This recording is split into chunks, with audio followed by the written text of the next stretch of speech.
Thank you for joining us. I'm Courtney Cole with a WBZ News update and a look at our top stories. A big nor'easter is bringing heavy snow and damaging winds to New England.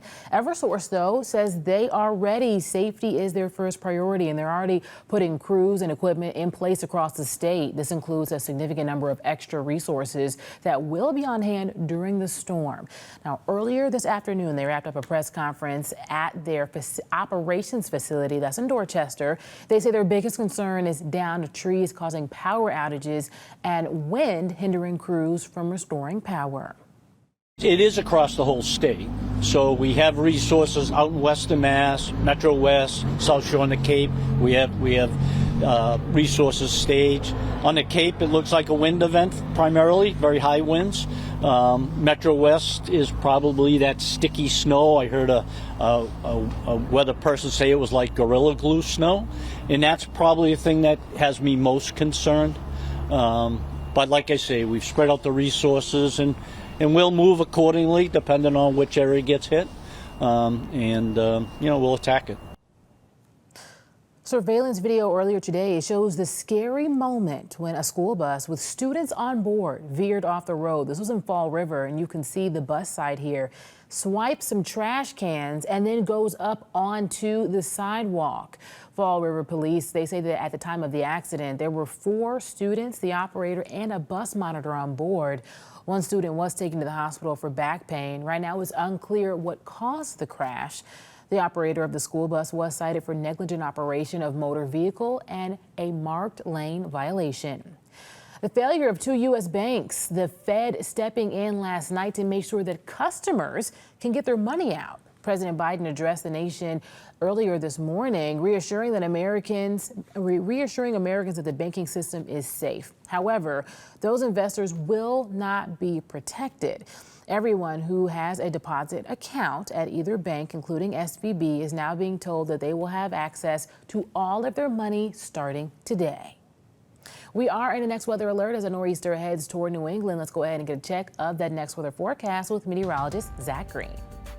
The next weather alert continues, as it will for the next few days, due to the powerful nor'easter that is certainly here to pack a punch. In fact, even though we're closing in on the spring equinox, it's going to be an all-winter scene as we wake up, especially for Wednesday morning. So where's the core of this? Tuesday afternoon is going to be the transition out of rain into snow across the entire region. Wednesday morning's headaches are still going to be felt, as the heavy wet snowpack is going to be sticking around and probably see the highest accumulation totals that we have had so far this year. So nonetheless, we still have a little while to prepare and at least maybe get the snowblower back, dust it off. We haven't needed it much so far this season, but if you put the shovels away and you were thinking, well, spring's right around the corner, we'll have to break it out one more time. Also, make sure your cell phone is charged and a few extra batteries for the flashlight, because power outages are definitely in the conversation. A little bit of rain now lending itself down towards the south coast, Martha's Vineyard and Nantucket. This is the energy that will continuously develop over the next 24 hours. Initially, it was a batch that was coming out of Chicago and the Great Lakes, but that sort of fizzles and transfers the energy to what is outside of Hatteras right now. You see the little curlicue along the Carolina coastline,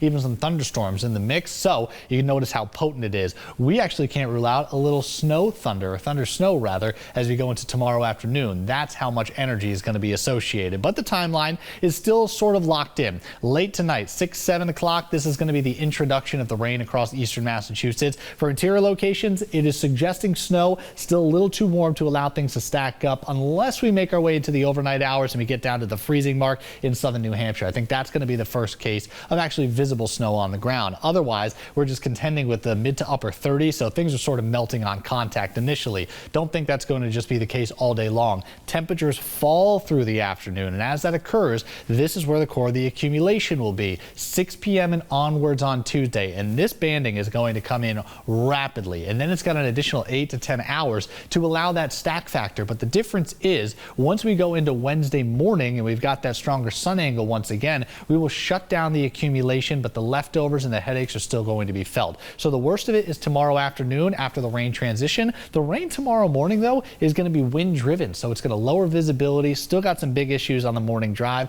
I don't think we're doing a lot in regards to school delays or cancellations, but for after school plans, when you're talking about snow really taking over the region, I think that will ultimately be deterred. 2 to 4 inches going to be possible around the 495 belt, or rather the 128 belt in the 95 corridor. You bump out to 495, 4 to 8 is still well within the mix. 8 to 12, we always seem to look towards jackpot spots.